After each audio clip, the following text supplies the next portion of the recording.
এতিয়া মনত এটা প্ৰশ্ন হৈছে, গুৱাহাটী মহাসাগৰ নে গুৱাহাটী মহানগৰ? চৌদিশে পানী পানী আৰু কেৱল পানী। আমাৰ অসমৰ সন্মানীয় মুখ্যমন্ত্ৰী হিমন্ত বিশ্ব শৰ্মা ডাঙৰীয়াই কৈছিল যে গুৱাহাটী কৃত্ৰিম বানৰ যি সমস্যা স্থায়ী সমাধান হৈছে। যিহেতু আপোনালোকে দেখিছে বিগত দিনবোৰত শিল হাকু যি উচ্ছেদ কৰা হৈছিল, তাৰ পিছত গুৱাহাটী কৃত্ৰিম বানৰ সমস্যা সমাধান হোৱা বুলি কৈছে।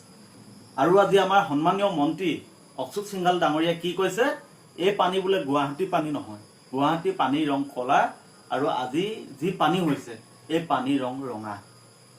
তেওঁ কি তুলুঙা মন্তব্যৰে মানুহক বিভ্ৰান্তি কৰিব খুজিছে, কথাবোৰ আপোনালোকে ভাবক, বিশ্লেষণ কৰক। সঁচা অৰ্থত স্মাৰ্ট চিটিৰ কথা কৈ থকা এই বিজেপি চৰকাৰখনৰ দিনত উন্নয়ন হৈছেনে? আমি ক'ব খুজিছোঁ, এতিয়া যি উন্নয়নৰ গংগা, বিজেপি যি উন্নয়নৰ গংগা, সেই গংগা এতিয়া গুৱাহাটী মহাসাগৰত দেখিবলৈ পোৱা গৈছে।